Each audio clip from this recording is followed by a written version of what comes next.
प्यारे बच्चों, आज हम लोग जीव विज्ञान कक्षा 10 जीव विज्ञान में जीवन की प्रक्रिया जो अध्याय चल रहा था, उस जीवन की प्रक्रिया अध्याय में भाग 2 मनुष्य के आहार नाल में पाचन, ये प्रक्रिया हम लोग आज पढ़ेंगे। देखिए, समझते हैं सबसे पहले कि मनुष्य के आहार नाल में पाचन कैसे होता है। तो उसके लिए हमें आवश्यक है एक आहार नाल को देखना। अब चूंकि यहाँ पर तो ऐसा है, तो इसलिए हमें जो है डायग्राम बनाना पड़ेगा। आहार नाल को यहाँ पर ध्यान से देखेंगे किस प्रकार से यहाँ पर आहार नाल होता है, मनुष्य का आहार नाल कैसा है। तो एक मैं फिगर ड्रा कर दे रहा हूँ, रफी डायग्राम है ये, रफी डायग्राम।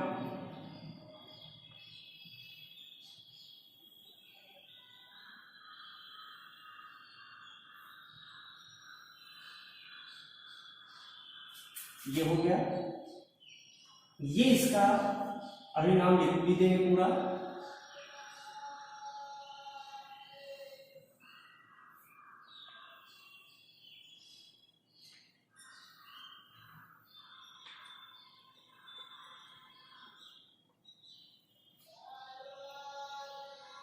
ये देखें बेटा,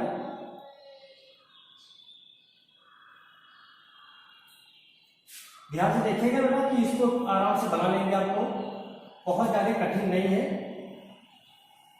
ये बड़ी आंख हम बना रहे हैं।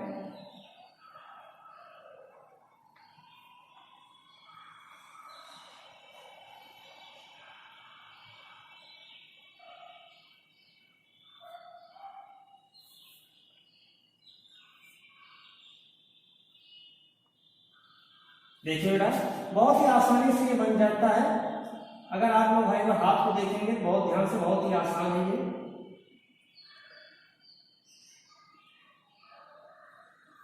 ये वर्मीपार अपेंडिक्स है, जिसे लोग परिशिष्टा भी कहते हैं। ये हम यहाँ पर छोटी आंख बना रहे हैं बेटा। देखिए कैसे छोटी आंख बनता है।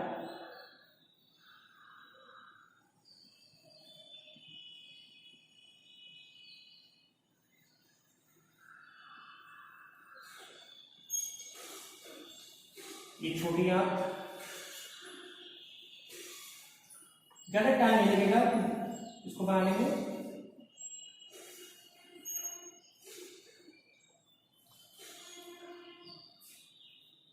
ये देख सकते हैं, ये यहां से हम एक हेपेटोपेनक्रियाटिक एम्पुला इसको बना देंगे। पत्ती की आकृति का यहाँ पर अग्न्याशय है, पत्ती की आकृति का होता है। ये बड़ा अग्न्याशय है। ये यहां पर हम एक लीवर का फिगर बना दे रहे हैं। ध्यान से देखेंगे, टोपीनुमा सदृश संरचना होती है इस तरह से।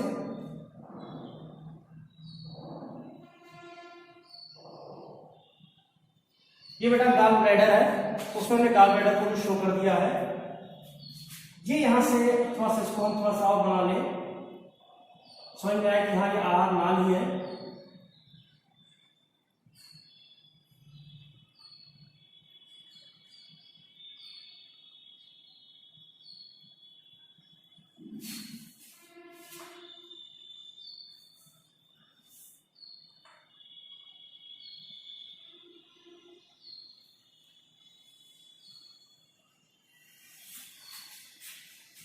ये यहां पर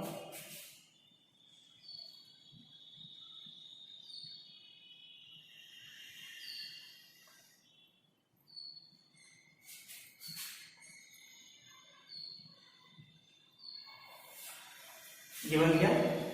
अब यहाँ पर हम देख सकते हैं सबका नामकरण कर दे रहे हैं। बहुत ही आसान है नामकरण करना, और उसी के अनुरूप हम यहाँ पर पढ़ाई करेंगे। ये यहाँ पर ग्लैंड होता है, एक यहाँ पर होता है जिसे हम लोग कर्णमूल ग्रंथि कहते हैं, जहां पर हमारे कान की पत्ती हो रही है वहां पर ये पाया जाता है। ध्यान रखिए। एक होता है यहीं पर अधोहन ग्रंथि, अधोहन ग्रंथि कहते हैं, लाल ग्रंथि का एक भाग है।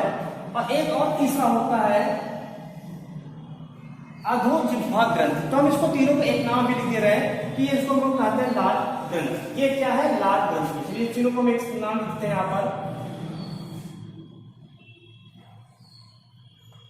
लाल ग्रंथि। लाल ग्रंथियां तो ये लाल ग्रंथियां हो गई, लाल ग्रंथियां। उसके नीचे ये पूरा भाग होता है, इसको हम मुख गुहा कहते हैं, मुख गुहा। ये जो पूरा भाग है इसको हम लोग ग्रसनी कहते हैं, ग्रसनी।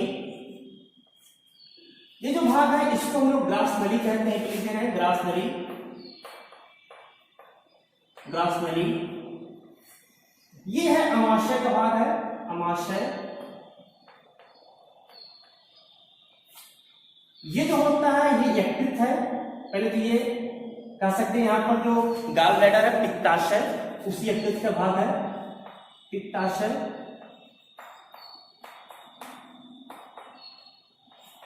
ये यकृत हो गया, यकृत। ये यहां पर देखें बेटा, इसको कहते हैं ग्रहणी,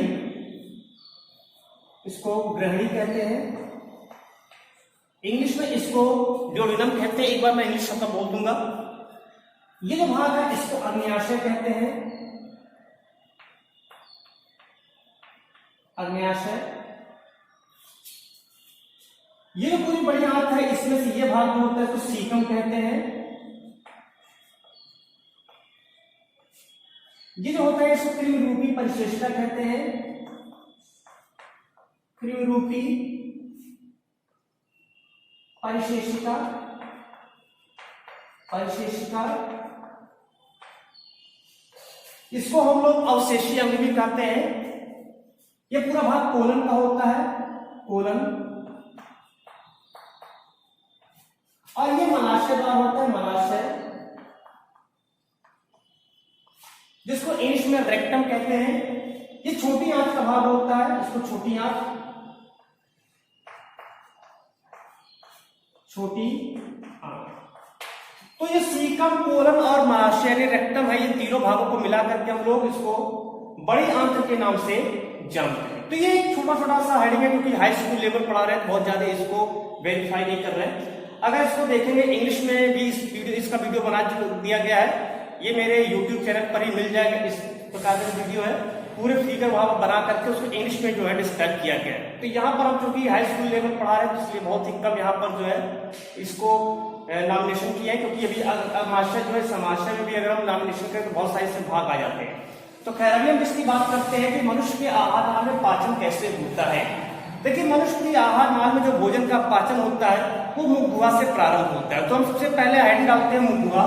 मुख गुहा को अच्छे से पढ़ लेते हैं, मुख गुहा। देखिए मुख गुहा जो होता है, इस मुख गुहा में भोजन का पाचन प्रारंभ हो जाता है। पहले तो हम इसके पार्ट भी समझेंगे, कौन कौन से भाग कहां पर पाए जाते हैं, उनके कार्य क्या है, और फिर उसमें किस तरह से पाचन होता है उस चीज को भी समझेंगे। केवल पाचन को न पढ़ करके पूरी आहार नाल को भी एक साथ हम लोग पढ़ लेंगे आज। तो इसमें जो है मुख गुहा की अगर हम लोग बात करें तो मुख गुहा में जो होता है, इस मुख गुहा में बहुत सारी चीज पाई जाती है। जैसे इसमें दांत भी पाया जाता है, दांत होता है, जीभ होता है, ताल होता है, पीछे की ओर जो है अंदर की ओर घाटी ढापन भी होता है, घाटी ढापन भी होता है। तो ये सब चीजें इसमें पाई जाती है। अभी एक करके सबकी बात करते हैं। इसमें लार ग्रंथियां भी होती हैं, हालांकि लार ग्रंथियां जो होती हैं वो मुख गुहा के बाहर होती है, क्योंकि मुख गुहा मतलब होता है कि जो खोखला स्थान दिखाई पड़ता है वो मुख गुहा कहलाता है।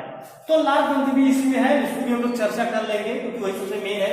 उसी में पाचन प्रक्रिया प्रारंभ होती है उसी के द्वारा। तो सबसे पहले स्टार्ट करते हैं दांत के बारे में जानते हैं। बहुत हल्का हल्का इस चीज के बारे में जान लेते हैं कि दांत होता क्या है। देखिए दांत होता है, पता है कि दो प्रकार के दांत होते हैं, एक क्षीर दंत होता है, दूसरा अस्थाई दंत होता है। दो प्रकार के दांत होते हैं, एक होता है क्षीर दंत होता है, क्षीर दंत। इस क्षीर दंत को हम लोग दूध का दांत भी कहते हैं। इसकी संख्या 20 होती है। इसके जो दंत सूत्र होता है, अगर दंत सूत्र की बात करें तो इसमें जो है 2 1 0 2 अपान 2 1 0 2 into 2 इक्वल टू 20। अभी हम इसके बारे में बात करें कि 2 1 0 2 है क्या, उसकी भी बात चर्चा करेंगे। एक दूसरा होता है अस्थाई दंत होता है, अस्थाई दंत होता है। अस्थाई दंत की अगर फार्मूला की बात किया जाए तो इसका होता है 2 1 2 3 2 1 2 3 into 2 इक्वल टू 32। ये चीज यहां पर। अब बात करते हैं कि इसमें 2102 लिखे ये है क्या। असल में ये दांत है, दांत का नाम है, ठीक है। इसमें पार्टीशन कैसे करते हैं, जैसे हम लोग का दांत है तो एक आधे दांत ऊपर होते हैं, आधे दांत नीचे होते हैं, तो उस आधे के आधे भाग को जो है वर्णन करते तो ऊपर लिखते हैं, उसके नीचे आधे भाग को लिखते हैं और वे गुणे 2 कर देते हैं, तो ये हमारा आंसर यहाँ पर आ जाता है। ये मैथमेटिकल नहीं है, ध्यान रखिएगा, थोड़ा इसको केवल सूत्र बनाया गया है। इसमें होता क्या, जो हम लोग का दांत होता है, मनुष्य का जो दांत होता है ये कैसा होता है तो समझ लें। एक तो मनुष्य का जो दांत होता है वो यहाँ पर जो है द्विबार दंती होता है, जैसा कि अभी हमने लिख चुके हैं। इसके अलावा विषम दंती होता है, विषम दंती, और इसके अलावा जो है गर्त दंती होता है। तो द्विबार दंती समझ में आ रहा है। विषम दंती इसलिए कहते हैं क्योंकि यहाँ पर जो दांत होते हैं हम लोगों के वो 4 प्रकार के होते हैं। एक होता है कृंतक, एक होता है रदनक, एक होता है अर्धचवर्णक, और एक होता है चवर्णक। तो ये 4 प्रकार के दांत होते हैं। तो यहां पर जो फार्मूला लिखा गया, सूत्र लिखा गया है, 2 कृंतक ऊपर की ओर, 2 नीचे, 2 इधर, 2 इधर, यानी 8 हो गए। इस तरह समझेंगे, ठीक है। तो 2 कृंतक है, एक रदनक है जो सबसे, जिसको लोग छेदक भी कहते हैं, किसी चीज को चीरने फाड़ने का काम करता है। फिर अर्धचवर्णक छोटे बच्चे शिशु होते हैं उसमें नहीं पाया जाता है, हम लोगों में पाया जाता है, वयस्कों में पाया जाता है। वयस्क मतलब 15-16 साल की अवस्था के बाद उसे पाया जाता है। और 3 जो है यहाँ पर चवर्णक वाले दंत होते हैं। तो ये यहाँ पर 32 दांत होते हैं अस्थायी रूप से, लेकिन 20 दांत ऐसे होते हैं जो 2 बार आते हैं, जीवन में 2 बार उत्पन्न होते हैं, जिसको द्विबार दंती कहते हैं। गर्त दंती इसलिए कहते हैं क्योंकि जो दांत होता है वो दांत काफी गहराई में जो है धसा होता है। जैसे ये है, मान लीजिए इतना दांत दिख रहा है ऊपर का, तो ये बाकी जो पोर्शन है ये हमारे मसूड़ों के अंदर काफी धसा होता है, तो इसलिए इसको गर्त दंती के नाम से जानते हैं। दांत के क्या कार्य है, भोजन को कूटने, पीसने, चबाने का कार्य करता है। समझ में आ गया। दूसरा है जीभ, दूसरा है जीभ, जिसको हम जिह्वा भी कह सकते हैं, जिह्वा, इंग्लिश में इसे टंग कहते हैं। जीभ का जो कार्य क्या होता है कि भोजन में लार को मिलाना और भोजन को जो है दांतों तक पहुंचाना और दांत की सफाई करना या मुंह गुहा की सफाई करना, इस जिह्वा का कार्य होता है। जीभ में एक चीज पाई जाती है, स्वाद कलिकाएं इसमें पाई जाती है। ध्यान रखिए, स्वाद कलिकाएं इसमें उपस्थित होती हैं जीभ में। ये स्वाद कलिकाएं पाई कहाँ जाती है उसको भी समझ लें। जैसे ये हमारी जो जीभ है, ये जीभ है, तो इस जीभ के सबसे अग्र छोर पर यहां पर जो है मीठे की स्वाद कलिका होती है, मीठा होता है। उसके थोड़ा सा पीछे यहां पर नमकीन होता है, सबसे पीछे कड़वा होता है, और किनारों पर पार्श्व भाग में यहां पर खट्टा होता है। तो ये 4 प्रकार की स्वाद कलिकाएं होती हैं जिसके द्वारा हम भोजन के स्वाद का अनुभव कर पाते हैं। तो ये स्वाद कलिकाएं इसमें उपस्थित होती हैं। जीभ के कार्य भी जान गए। जीभ एक चिम्मच की भांति कार्य करता है जो भोजन को दांतों तक पहुंचाने, भोजन में लार को सानने और इसके साथ में मुंह गुहा या दांतों की सफाई करने के लिए आवश्यक होता है जिह्वा। तीसरा जो होता है वो तालु होता है। तालु भी समझ लीजिए, तालु क्या होता है। तालु जो होता है, ये तालु ऊपरी जो भाग होता है उसको कहते हैं। तालु क्या करता है, ये नासिका को, जो नासिका है और मुख गुहा को, नासा गुहा और मुख गुहा को पृथक करने का कार्य करता है। तो ये क्या करता है, पृथक करता है किसको, नासा गुहा तथा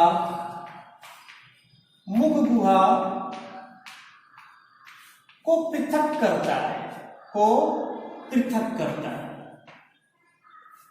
ये क्या है, यहाँ पर भी दो प्रकार के होते हैं।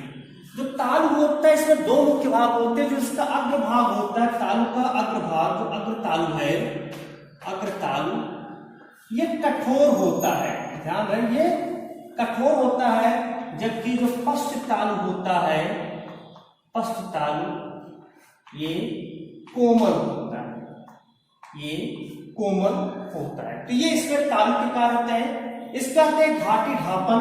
अगला जो है घाटी ढापन। घाटी ढापन जो होता है ये निगल द्वार पर स्थित होता है। कहां स्थित होता है? निगल द्वार पर स्थित होता है, निगल द्वार पर स्थित होता है। अब इस निगल द्वार पर स्थित होता है तो जब भोजन अंदर की ओर जाता है तो ये जाकर के जो श्वास नली है, उस श्वास नली को, जो श्वास छिद्र है, जब जिस समय भोजन को निगल रहे होते हैं उस समय श्वास छिद्र को ये बंद कर देता है। मतलब कह सकते हैं कि उस समय श्वास श्वसन की प्रक्रिया रुक जाती है। तो इसका काम होता है, इसका काम मुख्य यही होता है कि भोजन के जो कण होते हैं उसको श्वास नली या नासिका में जाने से रोकती है। तो ये इसका घाटी ढापन होता है। अब बात करते हैं सबसे मुख्य लार ग्रंथि की। लार ग्रंथि की सबसे मुख्य इसमें आता है लार ग्रंथियां। लार ग्रंथियां, देखिए लार ग्रंथियां हमने वहां पर क्यों लिख दिया कि लार ग्रंथियां हैं तीनों, लेकिन तीनों कौन कौन सी लार ग्रंथियां उसको यहां पर जानेंगे। पहली लार ग्रंथि होती है इसमें कर्णमूल ग्रंथि। कर्णमूल ग्रंथि, कर्णमूल ग्रंथि होती है।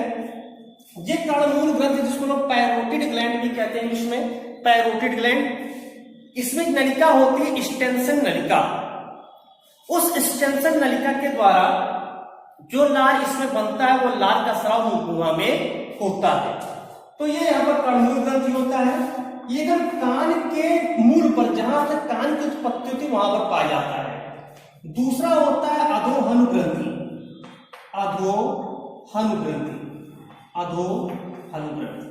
ये अधोहनु ग्रंथि जो होती है, जो जबड़े होते हैं, जबड़ों के एकदम संधायक क्षेत्र पर पाया जाता है अधोहनु ग्रंथि। इसमें एक नलिका होती है वार्टन नलिका। वार्टन नलिका के द्वारा जो लार होता है वो लार का स्राव मुखगुहा के अंदर होता है। तीसरा एक होता है यहां पर अधो जिह्वा ग्रंथि। अधो जिह्वा ग्रंथि, अधो जिह्वा ग्रंथि, जीभ के नीचे जो लार ग्रंथियां होती है उससे हम अधो जिह्वा ग्रंथि कहते हैं। ये जो नलिकाएं होती है इसमें नलिकाओं का समूह होता है 8 से लेकर के 20 नलिका होती है, जिससे हम लोग रेविनस नलिका के नाम से जानते हैं। और उस रेविनस नलिका के द्वारा लार का स्राव मुखगुहा में होता है। तो ये 3 प्रकार की लार ग्रंथियां होती हैं और तीनों लार ग्रंथियों से स्रावित होता है यहाँ पर जो है लार। अब ये लार का सलाइवा जो होता है, यानी सलाइवरी जो जूस होता है, लार रस का जो स्राव होता है, इस लार रस के में जो है एक एंजाइम पाया जाता है, इसका नाम है टायरिन, जिसका नाम है टायरिन। टायरिन को इंग्लिश में टी साइलेंट होता है, ध्यान है, टायरिन टी इसमें जो है साइलेंट होता है। टायरिन जो होता है ये क्या करता है, जो मंड होता है, मंड पर ये अभिक्रिया करता है। किस पर करता है? मंड पर अभिक्रिया करता है, मंड पर अभिक्रिया करता है। और मंड को क्या करता है, छोटे छोटे डाइसैकाराइड में तोड़ देता है। मंड पर अभिक्रिया करता है तो मंड को क्या करता है, जो मंड है, इस मंड, इसको इंग्लिश में स्टार्च कहते हैं, मंड को जो है उसके डाइसैकाराइड में तोड़ देता है। तो यहीं से स्टार्ट होता है मुखगुहा से पाचन का प्रक्रिया जो होती है वो यहीं से प्रारंभ हो जा रही है। क्यों देख रहे हैं कि यहीं से जो है पाचन की प्रक्रिया प्रारंभ हो गई। पाचन में कौन सा आया, तो कौन सा एंजाइम है, टायरिन एंजाइम आया। इसको हम लोग एमाइलेज भी कहते हैं, ध्यान रखिए, एमाइलेज भी कहते हैं। टायरिन एंजाइम क्या करता है, स्टार्च पर अभिक्रिया करता है और स्टार्च को तोड़ करके उसके डाइसैकाराइड में तोड़ देता है। तो ये यहाँ पर लार ग्रंथियां होती हैं। अब बात करते हैं इसके अगले पॉइंट पर आते हैं। ये पूरा मुखगुहा का पोर्शन था, ये समाप्त हुआ। अब आते हैं इसके बाद ग्रसनी। हम उस फिगर को देख देख करके आगे को डिस्कस करते चलेंगे। बहुत ही आसान हो जाएगा अगर उस फिगर को देखते रहिए आप कि कौन कौन से भाग को हम पढ़ा रहे हैं। एक क्रम भी मिल जाएगा और उस क्रम के भाग को जो है आपको अच्छे से समझ में आ जाएगा। अब बात करते हैं दूसरा, इसमें आता है ग्रसनी। ग्रसनी, हालांकि जो ग्रसनी होता है हम मुख गुहा और ग्रसनी को एक साथ पढ़ते हैं। इंग्लिश में इसको बक्कोफेरेंजियल कैविटी कहते हैं, मुख ग्रासन गुहिका कहते हैं। उस समय हम उसको एक ही में पढ़ते हैं। यहाँ पर हमने आज इसको अलग अलग कर दिया कि बच्चे समझ में जो है आ जाए बच्चों के, क्योंकि भी 10th लेवल है और 10th में कहीं ना कहीं बच्चों के कंफ्यूजन हो जाता है। तो फर्स्ट ईयर में जब आप लोग जाएंगे तो वहां पर हम जो वीडियो बना उसको देखेंगे तो हम बक्कोफेरेंजियल कैविटी एक साथ पढ़ाए, पूरा का पूरा जो पोर्शन है वो एक साथ लेकर के चलेंगे। यहाँ पर हम एक अलग अलग लेकर चलेंगे।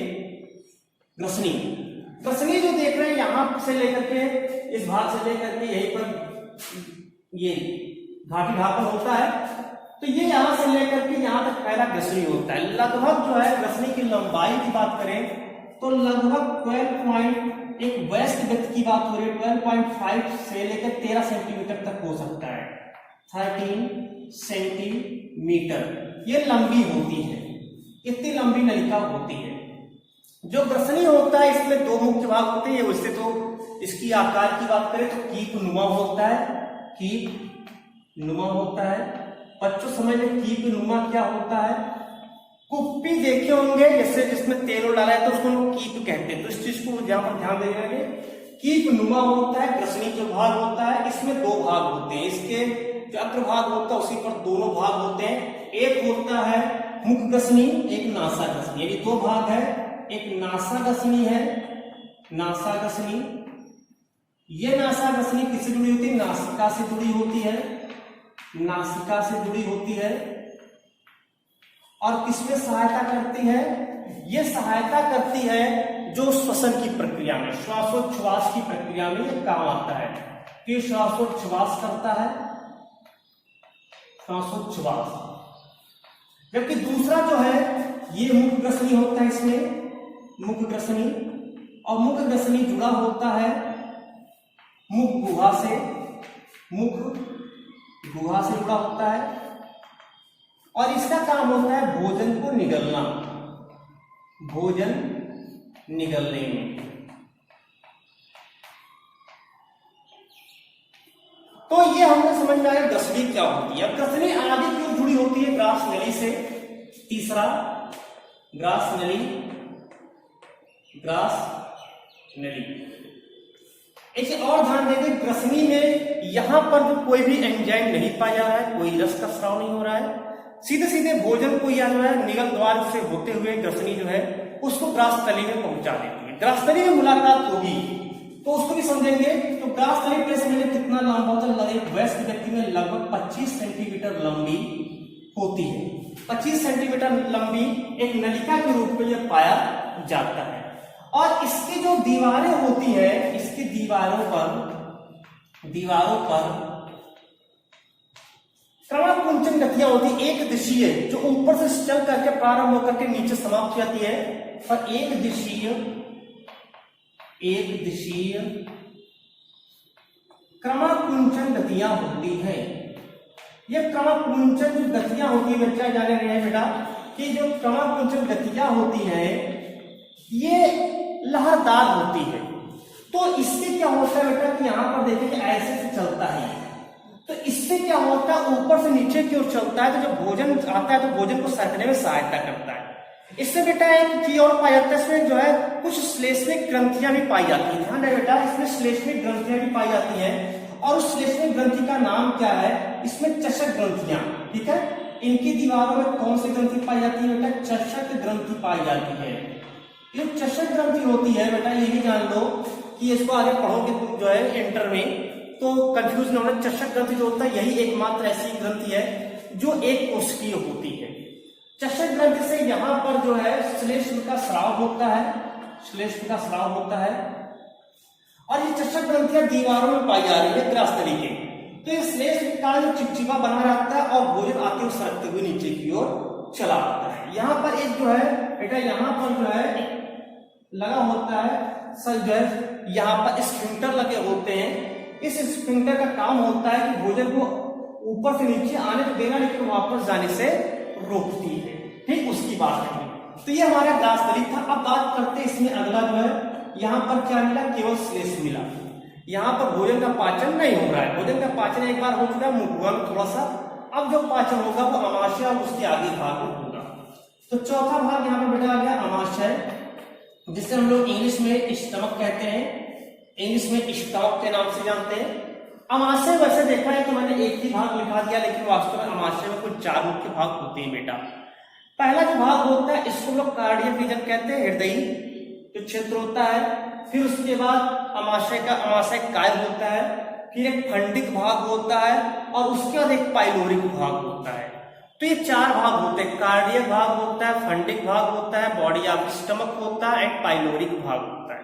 तो इतना हाई स्कूल में नहीं पढ़ना है, ये सब हम इंटर वाले कोर्स में पढ़ा चुके हैं। तो अमाशय की केवल हम बात कर रहे हैं। अमाशय में एक ग्रंथि पाई जाती है, जठर ग्रंथि। अमाशय थैलेनुमा संरचना है, देख रहे हैं, या पहले इसकी संरचना लिखते हैं, लगभग 25 सेंटीमीटर बड़ी थैलेनुमा होता है, थैलेनुमा संरचना है। इसमें एक ग्रंथि पाई जाती है बेटा, जठर ग्रंथि। एक नहीं होती है, वो मुंह से निकल गया, जठर ग्रंथि एक नहीं होती है। इसमें लगभग 3.5 करोड़ जठर ग्रंथियां पाई जाती है, 3.5 करोड़ लगभग जठर ग्रंथियां पाई जाती है। जठर ग्रंथियों में जठर कोशिकाएं भी पाई जाती है, जठर कोशिकाएं, क्योंकि जठर ग्रंथियां विभिन्न प्रकार की कोशिका से मिलकर के बना है। उसमें म्यूकस नेक सेल है, श्लेष्म ग्रीवा कोशिका है, पैराइटल कोशिका है, जाइमोजेनिक कोशिका है, एंटीरो एंडोक्राइन कोशिका है। तो वो सब यहाँ पर नहीं पढ़ना है। तो ये जठर ग्रंथि से एक चीज साबित होता है, इसका नाम है जठर रस। जठर रस का स्राव होता है। जठर रस जो होता है ये अम्लीय होता है बेटा, ये ध्यान रखिएगा, ये अम्लीय होता है। इसलिए अम्लीय होता है बेटा क्योंकि इसमें जो है ये इसका पीएच, इसमें HCl पाया जाता है।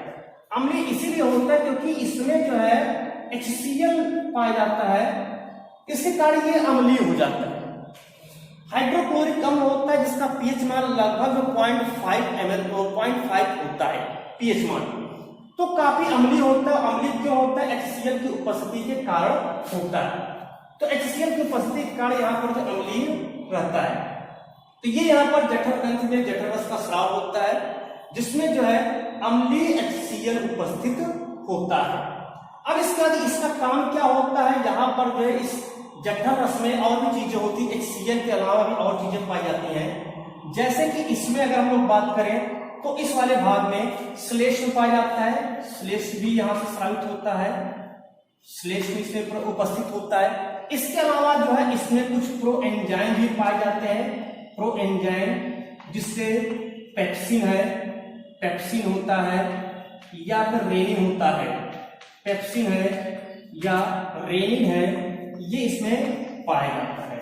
इसमें गैस्ट्रिन हार्मोन भी पाया जाता है, हालांकि इसका रोल इसमें नहीं होता है। गैस्ट्रिन हार्मोन भी इसमें उपस्थित होता है, बट इसका रोल यहाँ पर नहीं है, हार्मोन भी होता है। तो ये जठर रस में ये सब चीजें पाई जाती है और जिसके कारण भोजन अम्लीय हो जाता है, भोजन जो काई यानी लुगदी के रूप में परिवर्तित हो जाता है। जो भोजन होता है वो भोजन अब धीरे धीरे लुगदी, जिसको हम लोग कहते हैं कायम भी कह सकते हो, कायम में परिवर्तित हो जाता है। तो ये यहाँ पर भोजन लुगदी में बन गया। अब अगले भाग की बात करें ग्रहणी की, चौथा ग्रहणी की बात कर रहे थे। ग्रहणी की, ग्रहणी जो है ये सी शेप की आकृति देख रहे हैं, सी आकृति का होता है, सी शेप यानी सी आकृति का। तो जो ग्रहणी होता है ये ग्रहणी यहां से लेकर के यहां तक, असल में जो ग्रहणी है वो छोटी आंत का ही एक भाग होता है, इस बात को ध्यान रखिएगा हमेशा। जो ग्रहणी है जिसको लोग ड्यूडेनम इंग्लिश में कहते हैं, ये छोटी आंत का भाग है। छोटी आंत में कुल 3 भाग होते हैं, एक ग्रहणी होता है, एक क्षुद्रांत होता है, एक बृहदांत होता है। जिस चीज को थोड़ा सा ध्यान रखेंगे यहाँ पर जो है, तो यहाँ पर जो ग्रहणी है ये सी की आकृति का लगभग 25 सेंटीमीटर ये भी होता है, सी की शेप का होता है।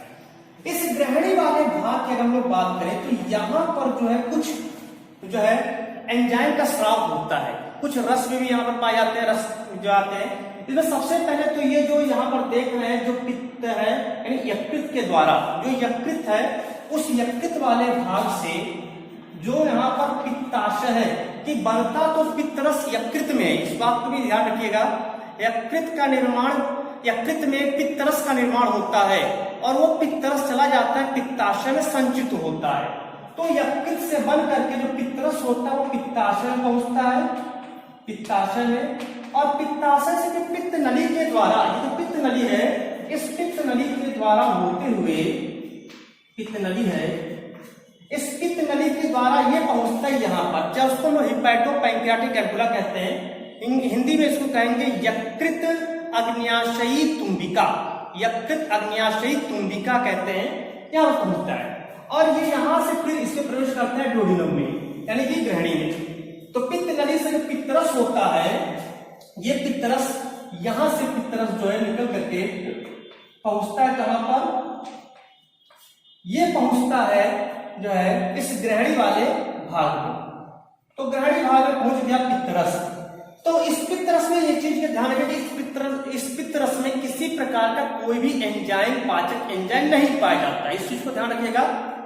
पित्तरस एक ऐसा जो है रस है हमारे शरीर में पाया जाता है जिसमें किसी प्रकार का कोई एंजाइम नहीं पाया जाता, फिर भी यह भोजन को पचाने में सहायता करता है। कैसे पचाता है पित्तरस? ये सबसे पहले भोजन की अम्लीयता को दूर करता है। सबसे पहले क्या करता है, क्योंकि आमाशय में भोजन अम्लीय है, उस भोजन की अम्लीयता को दूर करता है और साथ में यह जो है जो अग्न्याशयी रस है, अग्न्याशय जो साबित हो रहा है, जो अग्न्याशय है, इस अग्न्याशय को मिश्रित ग्रंथि भी कहते हैं। अग्न्याशय से अग्न्याशयी जो रस होता है, अग्न्याशयी रस, इसके स्राव को प्रेरित करता है पित्तरस। पित्तरस जो होता है, इसकी जब प्रकृति की बात करें तो ये क्षारीय प्रकृति का होता है। पित्तरस जो होता है क्षारीय प्रकृति का होता है और अग्न्याशयी रस भी जो होता है ये भी क्षारीय प्रकृति का होता है। तो इस तरह से पित्तरस क्या करता है, अब ये पित्तरस अग्न्याशय को, अग्न्याशयी रस को प्रेरित करने की व्यवस्था है। इसी अग्न्याशयी रस में विभिन्न प्रकार के एंजाइम पाए जाते हैं। इसमें जो एंजाइम होते हैं, इस चीज को ध्यान देना है कि बहुत सारे एंजाइम, जैसे इसमें पेप्सिन होता है, ये पेप्सिन तो उसमें रहेगा, ठीक है, ध्यान रखिए। ट्रिप्सिन होता है, ट्रिप्सिन है एंजाइम। दूसरा इसमें एंजाइम होता है एमाइलॉक्सिन होता है, एमाइलॉक्सिन होता है, एमाइलॉक्सिन। और तीसरा इसमें होता है स्टीएप्सिन, स्टीएप्सिन। तो ये यहां पर 3 प्रकार के एंजाइम पाए जाते हैं जो भोजन को पचाने में सहायता करते हैं। देखिए एक एक चीज को समझिएगा, ट्रिप्सिन किसको तोड़ता है? जो ट्रिप्सिन होता है ये प्रोटीन पर जो है क्रिया करता है और प्रोटीन को तोड़ देता है उसके इलेक्ट्रिक इकाई अमीनो अम्ल में, प्रोटीन को उसके इकाई अमीनो अम्ल में तोड़ देता है। जो एमाइलॉक्सिन होता है ये मंड पर क्रिया करता है, मंड या कार्बोहाइड्रेट लिख देते हैं यहाँ पर, ठीक है, ज्यादा समझ में आ जाएगा। कार्बोहाइड्रेट पर क्रिया करता है, कार्बोहाइड्रेट को किसमें तोड़ता है, तो ये सरल शर्करा में इसको तोड़ देता है, कार्बोहाइड्रेट को सरल शर्करा में, जैसे ग्लूकोज हो गया, उस ग्लूकोज में तोड़ दिया। स्टीएप्सिन जो होता है ये वसा पर कार्य करता है, वसा पर तोड़ देता है वसीय अम्ल में, वसीय अम्ल में। और साथ में यहां पर प्लस ग्लिसरॉल भी अलग यहां पर कर देता है, तो ग्लिसरॉल और वसीय अम्ल को जो है ये तोड़ देता है। तो ये यहाँ पर जो है ये कार्य करता है। जो भी यहाँ पर अम्लीय भोजन आता है इस जोडिनम वाले भाग में, यहाँ से अब उस अम्लता को दूर कर भोजन को क्षारीय बनाया जाता है। और साथ में जो है ये जो रस है, ये यहाँ पर जो एंजाइम है, ये एंजाइम प्रोटीन, कार्बोहाइड्रेट, वसा आदि पर क्रिया करके उसको विघटित करते हैं। इसके साथ में इसमें एक न्यूक्लियेज एंजाइम भी रहता है जो न्यूक्लिक अम्ल का विघटन कर देता है। तो इस तरह से पूरा यहाँ पर विघटन हो जाता है और अब भोजन जो है एकदम सरल अणुओं में टूट जाता है और घोल में बन जाता है, जल का एक घोल बन जाता है। जैसे मान लेते भोजन को ले लीजिए और उसे मिक्सर में डाल दीजिए, तो मिक्सर में डालकर मिला दीजिए, तो उससे क्या होगा, एक पतला सा घोल बन जाता है। तो अब कुछ कुछ वैसा एक घोल बनता है। इस पूरी प्रक्रिया में लगभग 3 से 4 घंटे लग गए हैं।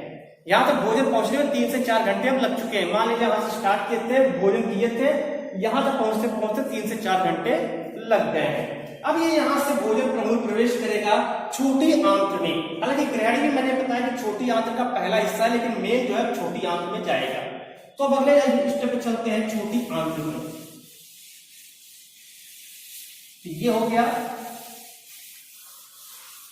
अब आते हैं छोटी आंत्र में क्या क्या चीजें होती है उसको भी समझ लें।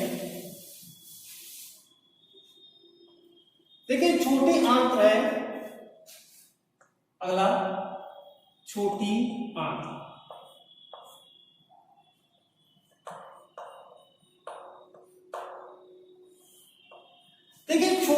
आंत होता है, ये पूरा भाग होता है काफी लंबी, नाम है केवल इसका छोटी आंत, लेकिन ये छोटा नहीं होता, ये बहुत लंबा होता है। ध्यान रखिएगा, छोटी आंत केवल नाम है इसका, ये लंबा काफी होता है और लगभग जो है ये 6 से 6.5 मीटर लंबी होती है। बस इसका जो व्यास होता है वो काफी पतला होता है, इसका जो व्यास होता है वो काफी पतला होता है। तो ये इसमें छोटी आंत होती है। छोटी आंत में की अगर हम बात करें तो इसमें जो है यहां पर भी आंतरिक रस का स्राव होता है। जो छोटी आंत है, इस छोटी आंत से जो है आंतरिक रस का स्राव होता है, आंतरिक रस स्रावित होता है। आंतरिक रस की प्रकृति की अगर हम लोग बात करें तो आंतरिक रस की जो प्रकृति होती है ये भी जो होती है ये भी क्षारीय ही होती है। आंतरिक रस की जो प्रकृति होती है वो क्षारीय ही होती है। ये आंतरिक रस जो होता है इसमें जो एक होता है लीवर कोहन की दरारें, उस लीवर कोहन की दरारों से स्रावित होती है। इसमें बीच बीच में एक लीवर कोहन की दरारें भी पाई जाती हैं। लीवर कोहन की दरारें, लीवर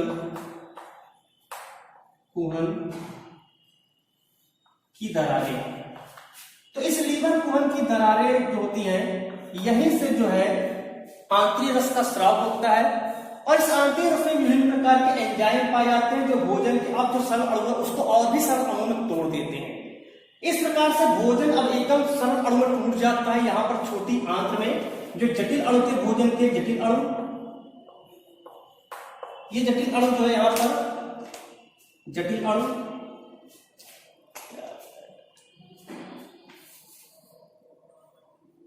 जो जटिल अणु है ये जटिल अणु अब टूट जाते हैं पूरी तरह से सरल अणु में, सरल अणु में। इस तरह से यहां पर भोजन का अब यहां पे पाचन हो गया। जैसे सरल अणु में टूटता है भोजन का पाचन होना शुरू हो जाता है, भोजन का पाचन हो रहा है।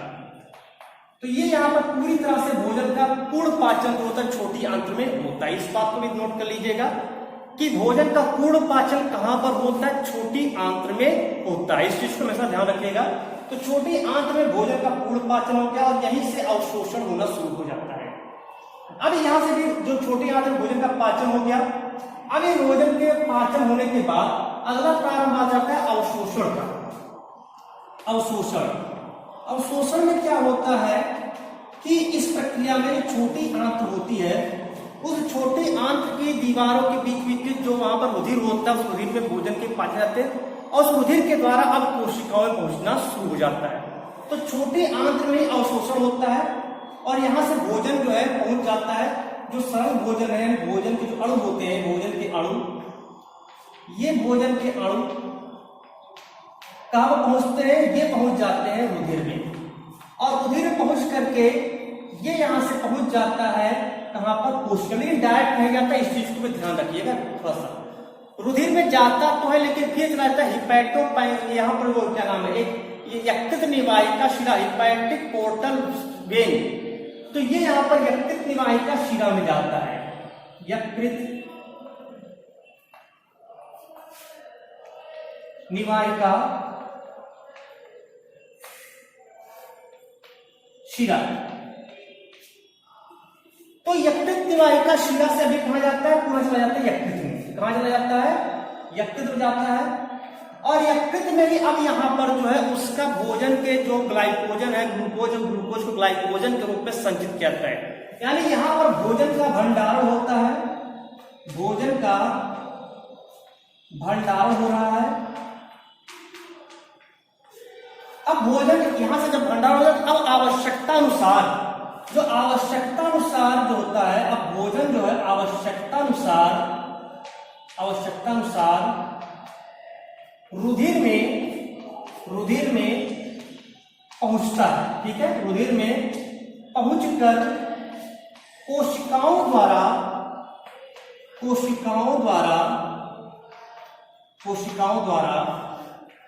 ग्रहण किया जाता है, कोशिकाओं द्वारा ग्रहण किया जाता है। तो ये प्रक्रिया यहां पर हो गया, क्या हो गया, अवशोषण। अब कोशिका में पहुंचता है तो एक और प्रक्रिया जाती है स्वांगीकरण। बच्चे समझ रहे होंगे बेटा, ये समझ रहे हो कि मतलब हम आहार नाल से आगे क्यों बढ़ गए, ऐसा ना? तो ऐसा मत सोचिएगा आहार नाल में अभी वापस आएंगे, क्योंकि ये प्रक्रिया इसके बीच में आती है, तो इस प्रक्रिया को समाप्त कर दिया पूरा पढ़ा करके फिर हम फिर से उस पर चलेंगे।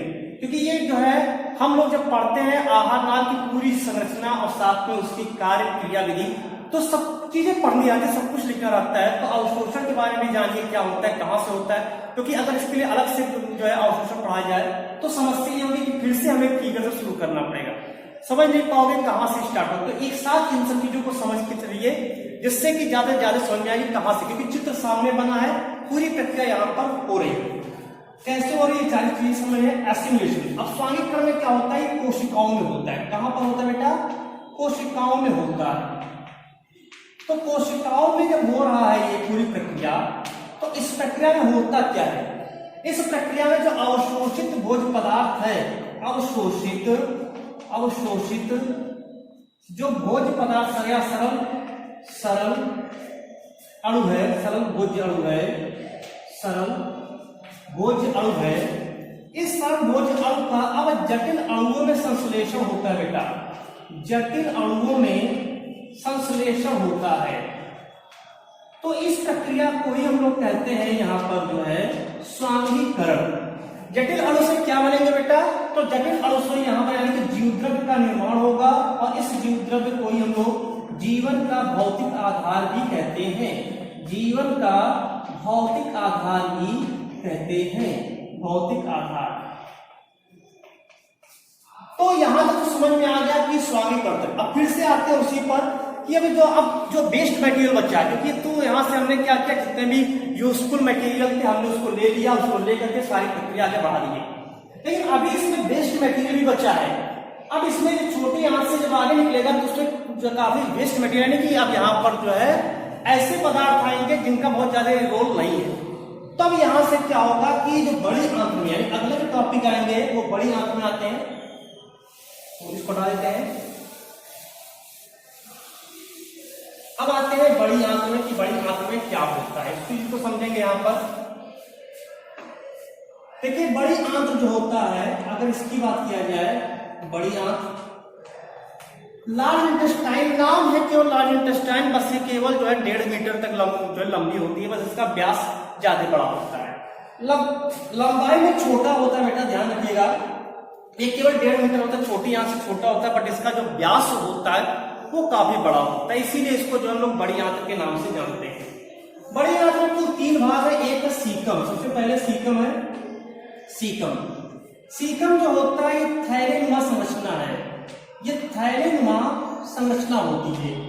तो देख रहे हैं बेटा यहाँ पर थैलेनुमा संरचना हमने बनाया है, इसी के पास एक रूपी परिशेषिका भी हमने लिखा है, ये अवशेषी अंग होता है। अगर इसको काट करके हटा दे, कभी कभी इसमें जीवाणुओं का संक्रमण भी हो जाता है, तो उस समय ऑपरेशन के द्वारा इसको काट करके हटा दिया जाता है। तो ये जो कृमिरूपी परिशेषिका होती है, इसको कोई हमारे लाभ नहीं, इसका कोई हमारे जीवन में महत्व नहीं है, पहले कभी रहा होगा, इसलिए आज हम लोग अवशेषी अंग कहते हैं। ये थैलेनुमा संरचना होता है सीकम।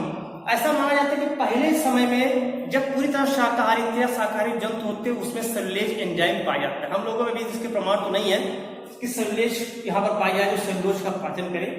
तो सीकम यहाँ पर आता है, छोटी आंत से जब भोजन जो होता है, जो भोजन के कण होते हैं जो प्रवेश करते हैं यहाँ पर, तो सबसे पहले एकत्र होता है, फिर पहुंचता है कोलन में।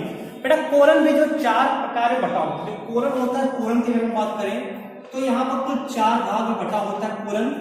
एक होता है जो असेंडिंग कोलन कहते हैं, ठीक है, असेंडिंग कोलन। फिर एक होता है यहाँ पर ट्रांसवर्स कोलन, क्षैतिज कोलन जिसको कहते हैं। फिर डिसेंडिंग कोलन कहते हैं, यानी आरोही कोलन, क्षैतिज कोलन, अवरोही कोलन और सिग्मोइड कोलन। तो 4 प्रकार, यानी सिग्मोइड मतलब एस आकृति वाला ये कोलन 4 प्रकार का है कोलन। इस कोलन भाग में होता क्या है, इसमें जो है जल का पुनरावशोषण होता है, जल का पुनरावशोषण होता है। इससे क्या होता है कि जो भी इसमें जल होता है, जल के साथ चूंकि जलीय माध्यम उपस्थित है, तो जो घोल होता है उस घोल में से जो भी अन्य आवश्यक पदार्थ है उसका पुनः जो है अवशोषण इसके द्वारा, इसके दीवारों से यहां से हो जाता है। तो ये यहां से क्या होता है कि अब धीरे धीरे जब किसी भी जलीय माध्यम से जल को निकालने लगेंगे तो धीरे धीरे ठोस में परिवर्तित हो जाता है बेटा।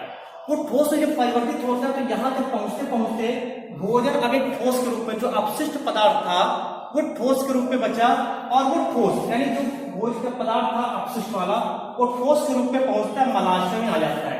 इस जगह मलाशय को थोड़ा सा ध्यान देंगे कि जो मलाशय होता है, मलाशय, इस मलाशय में किसी प्रकार की क्रमाकुंचन गतियां नहीं होती हैं बेटा।